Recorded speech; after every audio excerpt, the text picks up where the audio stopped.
내 모든 것, 내 모든 것, 나의 생명까지 다 주님 앞에 드립니다.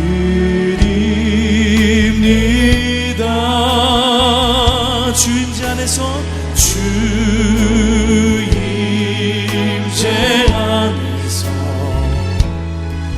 이제 내 영혼 자유해. 내가 주의 거룩한 이름을 높이며 예배하리. 어린 양 찬양하리. 내 평생 그 하나로 충분해요. 어린 양 찬양하리. 내가 주의 임재 안에서 어린 양 찬양하리. 어린 양 찬양하리. 내 평생 그 하나로 충분해요. 어린 양 찬양하리. 내가 주의 임재 안에서 어린 양 찬양하리. 내 평생 그 하나로 충분해요. 어린 양 찬양하리. 내가 주께, 우리 한 번 더 믿음으로 선포하십시다. 어린 양 찬양하리. 어린 양 찬양하리. 내 평생 그 하나로 충분해요. 어린 양 찬양하리. 내가 주의 임재 안에서 다 주의 크신 이름 높이며, 다 주의 크신 이름 높이며 우리에게 행하신 위대한 일 감사하세. 오 주의 신실하신 그 사랑, 땅과 하늘 위에 계셔 홀로 영원하신 이름. 우리 두 손 높이 들고 함께 선포하십시다. 다 주의 크신 이름 높이며, 다 주의 크신 이름 높이며 우리에게 행하신 놀라운 일을 찬양합니다. 행하신 위대한 일 감사하세. 오 주의 신실하신 그 사랑, 땅과 하늘 위에 계셔 홀로 영원하신 이름. 우리 마지막으로 한 번 더 그 높고 위대하신 주님을 찬양하며 선포하십시다. 다 주의 크신 이름 높이며 우리에게 행하신 위대한 일 감사하세. 오 주의 신실하신 그 사랑, 땅과 하늘 위에 계셔 홀로 영원하신 길.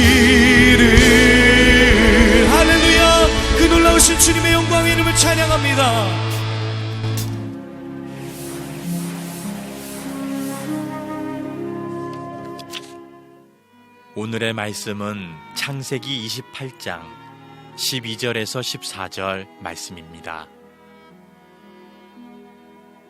꿈에 본즉 사닥다리가 땅 위에 서 있는데 그 꼭대기가 하늘에 닿았고, 또 본즉 하나님의 사자들이 그 위에서 오르락내리락 하고, 또 본즉 여호와께서 그 위에 서서 이르시되, 나는 여호와니 너의 조부 아브라함의 하나님이요 이삭의 하나님이라. 내가 누워있는 땅을 내가 너와 내 자손에게 주리니 내 자손이 땅의 티끌같이 되어 내가 서쪽과 동쪽과 북쪽과 남쪽으로 퍼져나갈지며, 땅의 모든 족속이 너와 내 자손으로 말미암아 복을 받으리라. 아멘. 대개 사람들은 인기와 돈과 명예를 얻으면 성공했다, 그리고 우리는 목표를 다 이루었다, 이렇게 얘기를 합니다. 그러나 바라는 것을 얻었다고 해서 그걸 성공이라고 말할 수는 없습니다.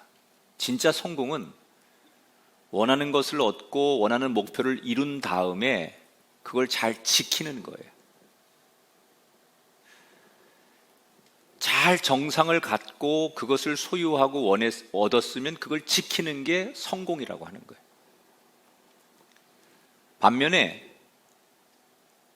어떤 사람이 아주 어려운 일을 만나고 지금 자기의 계획대로 일이 안 돼서 소위 실패와 절망을 거듭하고 있는 인생이 있는데, 그런 사람을 가리켜서 망했다, 나는 틀렸다, 이렇게 얘기합니다. 그러나 그건 망한 게 아닙니다.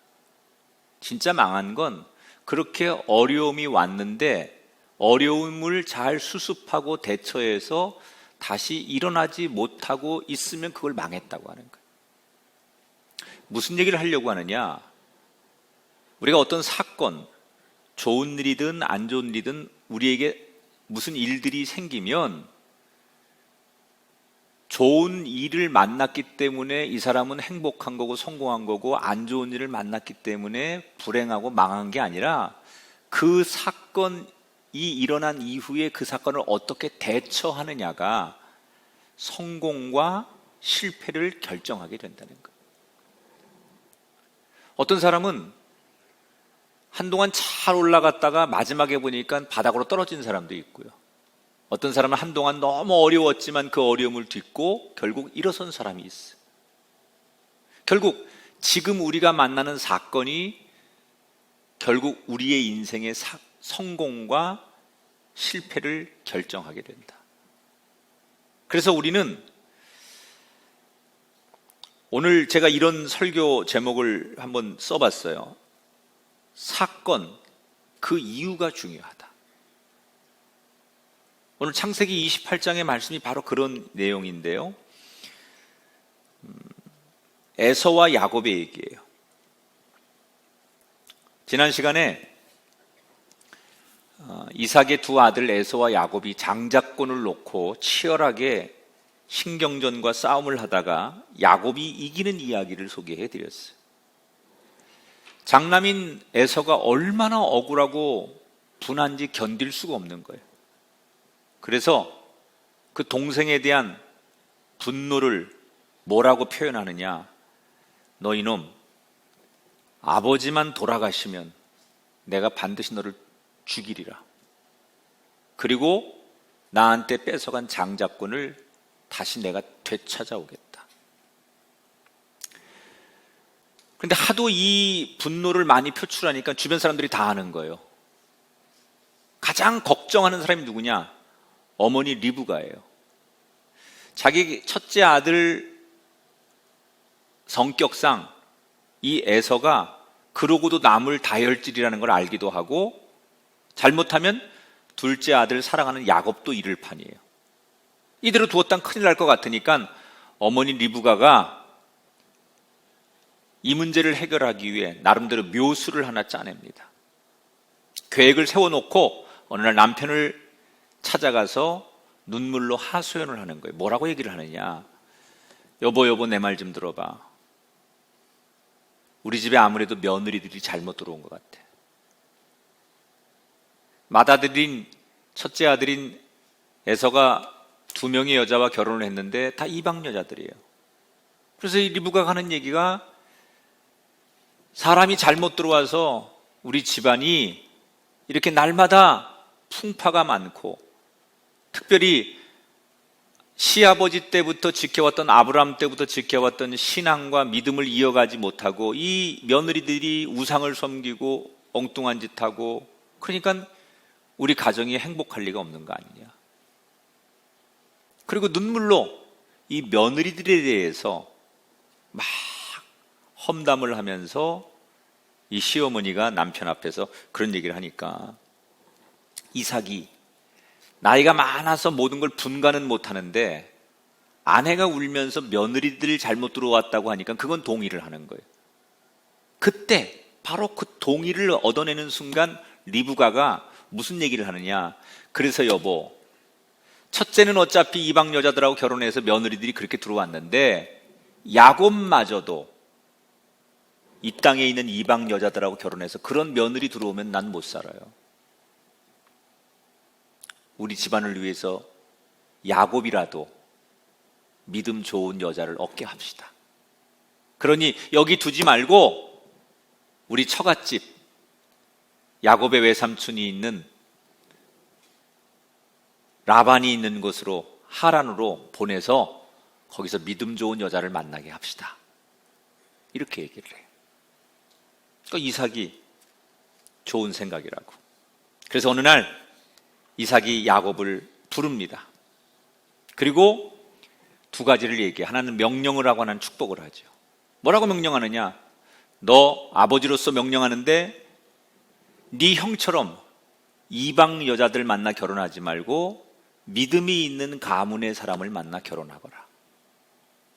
그 명령 뒤에 축복을 하는 거예요. 그게 3절, 4절에 나와요. 머리에 손을 얹고 아버지가 아들을 이제 떠나보내면서 축복하는 거예요. 하나님이 복을 주시어 생육하고 번성하게 하시고 아브라함에게 허락하신 복을 내게 주시되 땅을 차지하게 하시기를 원하노라. 이 복은 하나님께서 자기 아버지였던 아브라함에게 주신 복을 아브라함이 이삭한테 준 거고, 이삭이 다시 자기 아들 야곱에게 주는 거예요. 여러분의 가정도 하나님이 나에게 주신 영적인 축복을 자식에게 유산으로 남기게 되기를 축원합니다. 성경은 이 영적인 축복을 유산으로 남기는 걸 보여주는 거예요. 자, 이게 굉장히 여러분 중요한 의미가 있습니다. 어떤 의미가 있냐면, 이삭은 자기의 장자권을 원래 자기 계획과 자기 생각으로는 야곱보다는 맏아들인 에서에게 주고 싶었어요. 그런데 야곱이 지 엄마하고 공모를 해가지고 늙은 아버지를 속여가지고 장자권을 뺏어간 거잖아요. 이걸 나중에 이삭이 안 거예요. 그래서 화도 나고 섭섭하고 분노하고 그런 게 이삭에게 있었어요. 그런데 그럼에도 불구하고 내 뜻대로 안 되었을지라도 지나고 보니까 이게 하나님의 뜻이구나 라면 그것을 기꺼이 따를 줄 아는 넉넉함, 그게 이 이삭의 매력이라는 거예요. 저력이죠, 저력. 내가 계획하고 내가 생각하고 내가 옳다고 주장해서 쭉 밀고 가다가 안 됐어요. 그런데 돌아보니까 그래, 이거보단 이게 하나님 뜻이었구나 라는 것을 알면 그걸 인정하고 그것을 받아들이고 수용할 줄 아는 저력이 있는 사람이 이삭이었다는 거예요. 뭐가 다르죠? 내 계획대로 내 생각대로 안 되었기 때문에 계속 저항하는 게 아니라 내 생각을 내려놓고 하나님의 생각을 동의하는 거예요. 우리가 살다 보면 내가 그렇게 기도하고 하나님 앞에 소원하고 또 오랫동안 잘 준비했던 일들이 과정과 결과에서 우리가 생각한 대로 되지 않을 때가 있어요. 그래서 우리는 원망하죠. 내가 그렇게 기도했는데, 내가 그렇게 오랫동안 준비했는데 왜 내가 생각하고 내가 구한 대로 되지 않을까 섭섭하고 힘들고 원망을 하게 돼 있어요. 그러나 여러분 꼭 기억하셔야 될 것은 우리가 원하는 대로 과정과 결과가 되지 않는 데는 그 속에는 하나님의 뜻이 들어있다는 거예요. 그러니까 꼭 내가 기도하고 내가 생각한 대로 해야만 이게 하나님이 진정 원하는 것이냐? 아니라는 거예요. 내가 원하는 방향과 결과가 과정과 결과 속에 생기지 않는다면 그 속에 하나님의 뜻이 있다는 것을 우리가 알아야 된다는 거예요. 그래서 야곱은 태어나 처음으로 집을 떠나 머나먼 외삼촌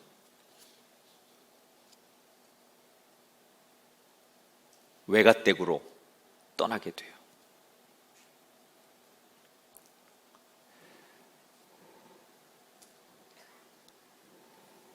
첫째 아들이 에서가 밖에 나갔다가 들어왔는데 야곱이 아버지 축복을 받고 외삼촌 댁으로 떠나버렸다는 얘기를 듣게 돼요. 이때 에서가 굉장히 분노하죠. 아니 복수도 내 눈앞에 있어야 하는 거 아니에요?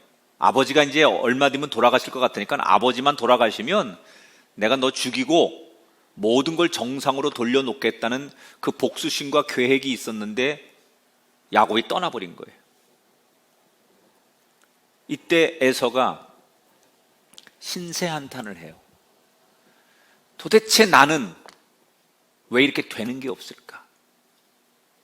나도 아버지로부터 인정을 받고 어머니 사랑을 받고 당연히 장자권을 얻는 멋진 아들이 되고 싶었고 떳떳한 사람이 되고 싶었는데 왜 나는 어디서부터 뭐가 잘못됐기에 내 인생은 이렇게 꼬이는 걸까?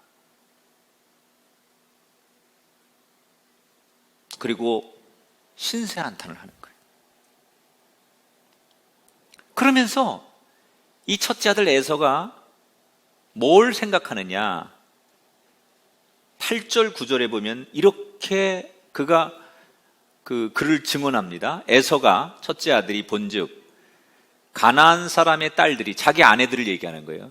자기 아내들이 아버지 이삭을 기쁘게 하지 못하는지라 이에 에서가 그 본처들 외에 아브라함의 아들 이스마엘의 딸 마할랏을 아내로 맞이하였더라. 이미 2번 결혼해서 2 아내가 있었는데 이 2 아내들이 아까 엄마 리브가가 남편한테 며느리들이 이방 여자고 우상 섬기고 그래서 우리 집안 이렇게 날마다 풍파가 일어난다라고 얘기했는데 이 에서가 내가 결혼을 잘못해서 아버지로부터 어머니로부터 인정받지 못하고 결국 장자권을 얻지 못하고 삶이 꼬였다고 생각하는 거예요.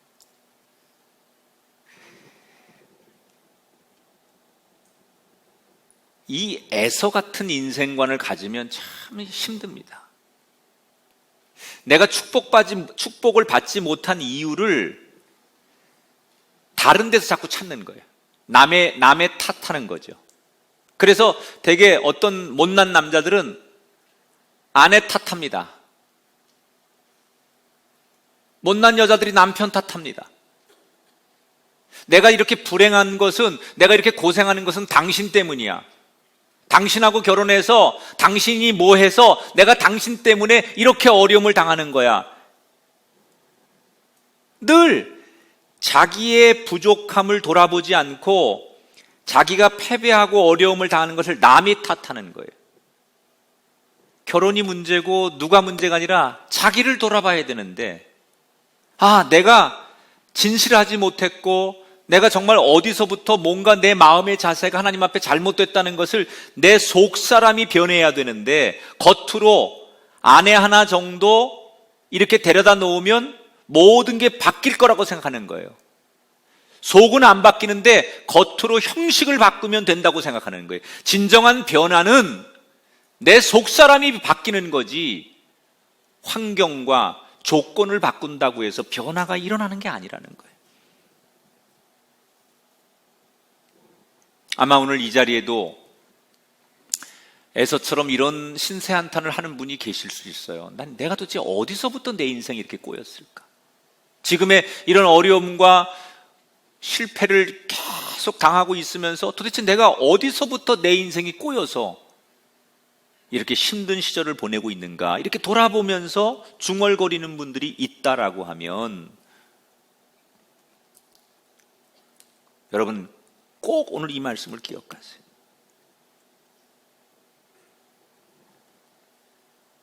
여러분 지금 너무 어렵고 실패하고 힘든 일을 만나셨다면 여러분에게 지금 찬스가 오는 거예요. 어떤 찬스가 온 거냐? 변화해야 되겠다. 근데 어떤 변화냐? 겉으로만 형식으로만 변하는 게 아니라 진짜 내 속사람이 변하는 거예요. 하나님 앞에 철저하게 회개하고 버릴 것 버리고 완전히 돌아서야 될 것이 있다면 돌아서는 속사람의 변화가 있으면 지금 여러분이 만난 환난과 지금 여러분이 만나는 고난은 여러분의 인생의 찬스가 될 수 있다는 거예요. 이렇게 산 대표적인 사람이 바울입니다. 바울은 거칠 것이 없는 자신만만하던 인생이었어요. 그런데 어느 날 광야에서 빛 대신 주님을 만나고 시력을 잃게 됩니다. 이때 바울이 자기 인생의 가장 큰 시련을 만났을 때 어떻게 하는지 볼까요? 사도행전 9장 9절에 보니까 이렇게 증언합니다. 사흘 동안 먹지도 마시지도 아니했다. 3일 동안 그는 그 가장 자기 인생의 큰 시련 앞에서 3일 동안 금식하며 기도했다는 거예요. 그리고 하나님 앞에 자기 자신을 돌아보고 잘못된 것에서 완전히 돌아서는 속사람의 변화를 바울은 철저하게 기도합니다. 그랬더니 어떻게 됩니까?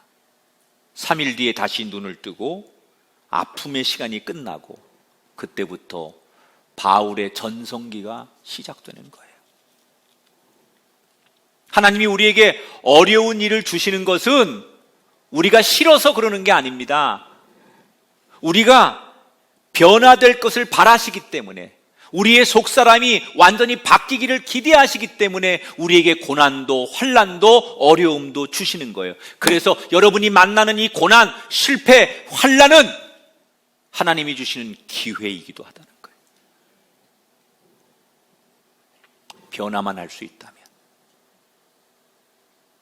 그래서 큰 질병을 앓거나 자신의 야망이 꽉 꺾이는 사고를 만나거나 한번 된통 인생의 쓴맛을 경험하고 진짜 인생이 이러면 안 되겠구나. 내가 이렇게 살면 안 돼. 그래서 완전히 자기의 속사람이 바뀌어서 인생을 역전한 사람들이 많이 있어요. 그 사람이 바로 여러분이 되길 축복합니다.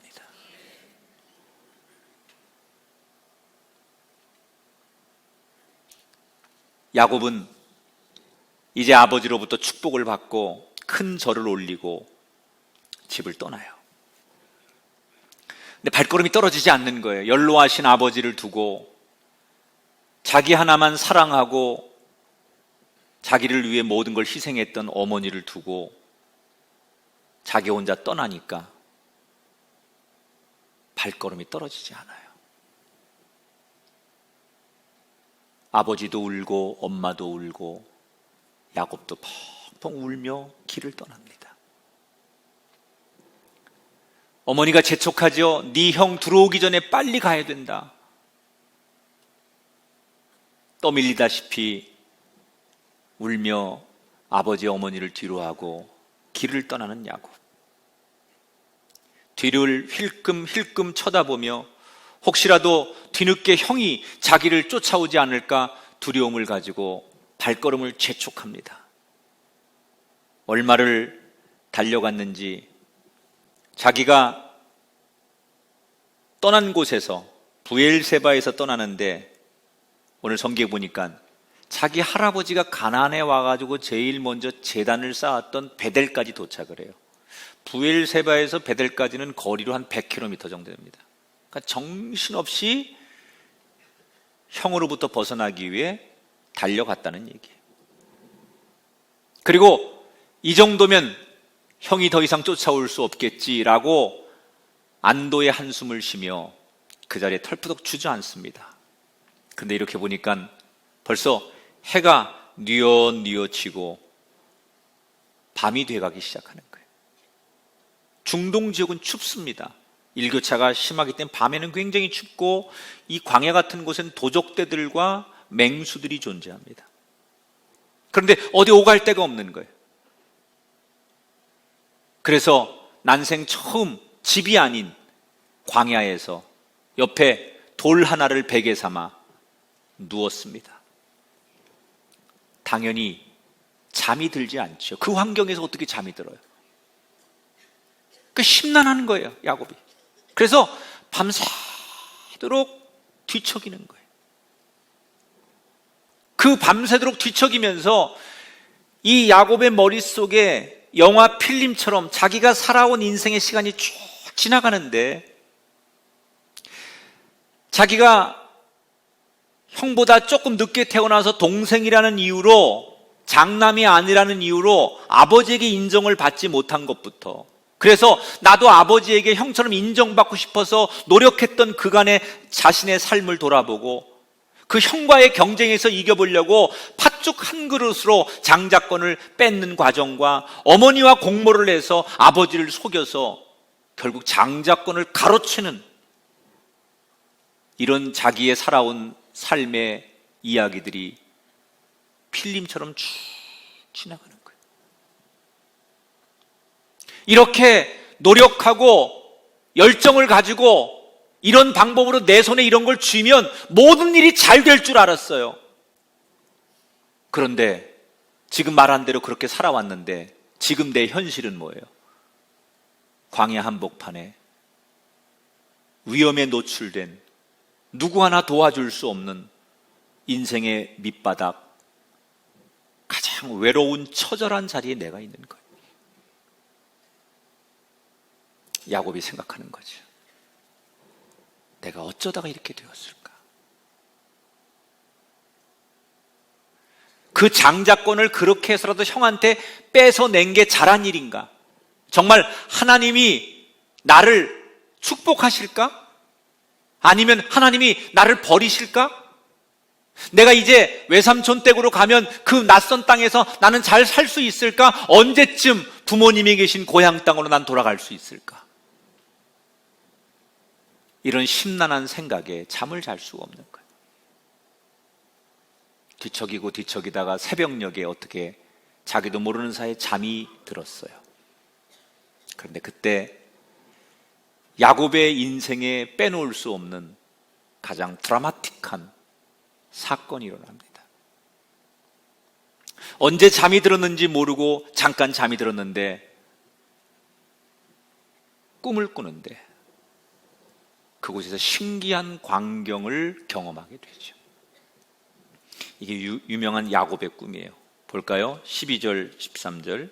사닥다리가 땅 위에 서 있는데 그 꼭대기가 하늘에 닿았고 하나님의 사자들이 그 위에서 오르락 내리락 하고 여호와께서 그 위에 서서 이르시되.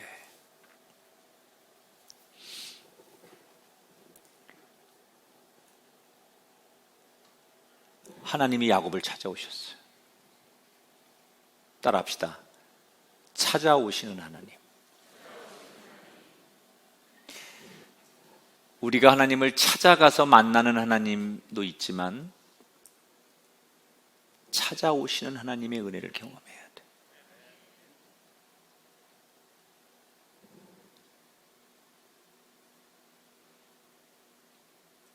근데 언제 찾아오세요? 하나님을 찬양하고 많은 사람들이 부러워하는 좋은 자리, 근심 걱정 없는 자리가 아니에요. 야곱의 인생의 가장 처절한 바닥, 버려짐, 외로움, 고독, 위험함, 절망감, 회의감, 미래를 알 수 없는 두려움,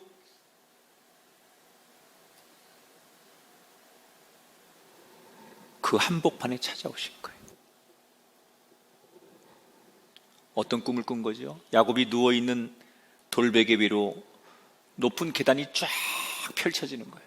그리고 그 위에 천사가 오르락내리락 하고 좀 꼭대기에 하나님의 음성이 들리기 시작하는 거예요. 어떤 음성이 들려오느냐? 하나님이 자기를 소개하는 거예요. 뭐라고 하느냐? 나는 내 할아버지 아브라함의 하나님, 내 아버지 이삭의 하나님, 이렇게 하나님이 자기를 소개했어요. 잘 들으세요, 여러분. 이 얘기를 잘 들어야 돼요. 다시 얘기할게요. 지금 하나님이 찾아오셔서 자기를 소개하는 거예요. 나는 네 할아버지 아브라함의 하나님, 네 아버지 이삭의 하나님이다. 여러분, 굉장히 중요한 거예요. 이 당시에 아브라함 할아버지는 돌아가셨고 아버지는 살아 있었죠. 이건 뭘 말하는 거냐? 산자와 죽은 자의 하나님을 말하는 거예요. 하나님은 살아있는 자에게도 하나님이시고 죽은 자에게도 하나님이십니다. 그런데 이 이름에서 보세요. 네 할아버지 아브라함의 하나님, 네 아버지 이삭의 하나님이다 라고 그 다음에 누구 이름을 부르냐에 따라서 결정되는 거예요. 소위 장자권의 축복, 하나님의 축복을 하나님이 어떻게 부르느냐에 따라서 결정되는 거예요. 만약에 하나님께서 나는 아브라함의 하나님이고 네 아버지 이삭의 하나님이고 그 다음에 네 형 에서의 하나님이다 그러면 그가 그렇게 평생 얻고 싶었던 하나님의 장자권의 축복은 내 것이 아닌 거예요. 그래서 하나님 뭐라고 말해요? 너 야곱의 하나님이다 이렇게 불러주세요.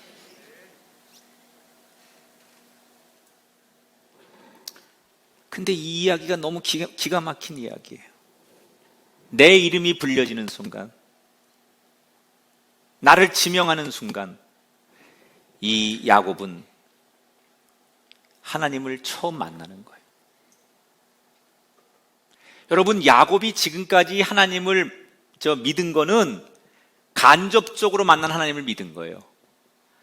아브라함 할아버지가 믿었던 하나님, 아버지 이삭이 믿었던 하나님, 그 하나님을 믿었던 거예요. 내가 평생 한 번도 직접 하나님을 만난 적이 없어요. 내가 경험한 하나님이 없어요. 내가 체험한 하나님이 없어요. 할아버지가 경험하고 아버지가 체험한 하나님을 믿었던 거지 내가 평생의 하나님을 체험하고 경험해서 만난 하나님이 한 번도 없었어요. 그런데 비로소 이 광야 한복판에서 내가 하나님을 만나는 거예요.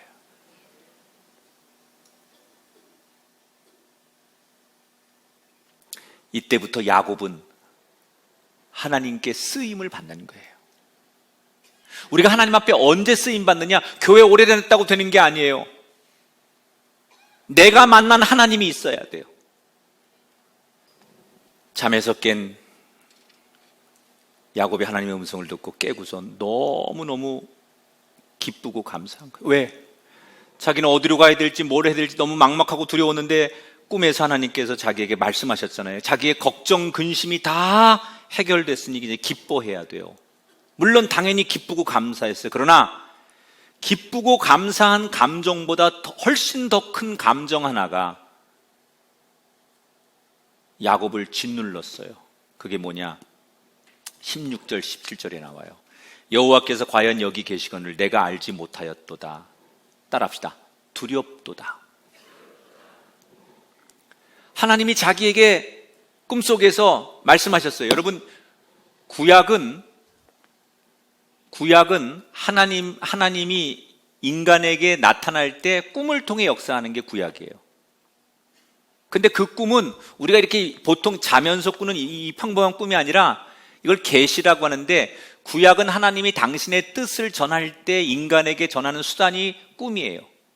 그러니까 지금은 우리 시대는 말씀이죠. 하나님이 말씀이라는 통로를 통해서 당신의 뜻을 우리에게 전하는 거고, 구약은 지금처럼 목사님들이 있지 않았기 때문에 꿈을 통해서 그 사람이 하나님께서 나타나시는 거예요. 그 꿈을 통해서 하나님을 만난 거잖아요. 너무 이제 이게 분명한 자기의 확신이 됐어요. 그런데 기쁘고 감사해야 되는데 이 기쁨과 감사의 감정보다 더 큰 감정이 자기를 지배하기 시작했는데 그게 뭐냐? 두려웠다는 거예요. 두려웠다는 거예요. 이 두려움. 잠에서 깬 뒤에 말없이 눈물을 흘립니다. 그리고 비상으로 갖고 왔던 기름 한 병을 꺼내서 자기가 베개 삼아 잠을 잤던 돌베개에 기름을 붓고 엄숙하게 종교적 맹세를 하는 거예요. 뭐라고요? 하나님께서 나한테 말씀하신 대로 나를 다시 이곳에 돌아오게 하시면 내가 영원히 주님을 섬길 것이고 모든 소득의 10분의 1을 하나님께 드리며 살겠습니다. 하나님을 향한 두려움이 야곱의 심령을 가득 채우자 지금까지 그 야곱을 그렇게 사로잡던 절망과 낙심과 세상을 향한 두려움이 사라져 버렸어요. 그 전날 밤만 해도, 하나님을 만나기 전만 해도 내가 어디서부터 내 인생이 꼬인 거고, 나는 어디로 가야 되고, 누구를 의지해야 되고, 뭘 먹고 살아야 되고, 앞으로 내 인생은 어떻게 돼야 될지 너무나 많은 세상에 대한 두려움과 걱정으로 잠을 한숨도 못 잤던 그가 하나님이 주시는 두려운 마음을 품었을 때, 하나님 주시는 경외의 마음을 품었을 때 이 두려움이 세상 두려움을 잡아먹기 시작했다는 거예요. 하나님을 두려워하십시오. 그때 세상의 두려움, 세상의 근심, 세상의 염려가 사라질 줄 믿습니다. 일이 잘 되고 여러분 성공하고 인생의 순풍이 막 올 때 나는 다 잘 돼, 나는 좋아, 이렇게 춤출 일이 아니라는 거예요. 그 뒤에 계신 하나님을 여전히 두려워할 줄 알아야 된다는 거예요. 이걸 잘한 사람이 다윗이에요. 여러분, 다윗이 사울과 모든 원수들이 죽고 드디어 왕이 됐어요. 너무너무 기뻐하는 그 순간 기쁨 대신 그가 하나님을 두려워하며 떨림으로 고백한 내용이 시편 18편 1절이에요. 나의 힘이 되신 여호와여, 내가 주를 사랑하나이다. 이런 마음이 있었기 때문에 하나님께서 다윗을 합한 자라 여기신 거예요. 여러분, 언젠가 하나님이 저와 여러분의 인생에 좋은 날을 주실 거예요. 그때 야곱처럼 다윗처럼 하나님 한 분을 주목하고 그분을 바라보면 어찌 그분이 두렵지 않겠어요? 두려움과 떨림으로 하나님을 사모하십시오. 그때 비로소 세상이 두렵지 않은 사람이 될 줄 믿습니다. 두 가지를 기억하세요. 어려움과 역경과 실패를 만나셨다면 그 어려움과 실패 뒤에 대처가 중요합니다. 힘들어하지 마세요. 우울해하지 마세요. 나를 바꿀 기회예요. 변화하면 하나님이 새 길을 열어주십니다. 잘 됐습니까? 성공하셨습니까? 순풍을 만나셨습니까? 기쁨에 도취되지 마시고 하나님을 더욱더 두려워하십시오. 그래서 순풍이든 역풍이든 성령과 늘 동행하셔서 승리했던 야곱처럼 하루하루 그런 인생을 걸어가는 저와 여러분이 되기를 주의 이름으로 축원합니다. 이제는 우리 주 예수 그리스도의 은혜와 하나님 아버지의 극진하신 사랑하심과 성령님의 감동 역사하심이 마음과 뜻과 정성을 다하여 예배하며 예물 드리고 거룩한 믿음의 사람으로 살기를 원하는 백성들 머리머리 위에 영원토록 함께하기를 축원하옵나이다.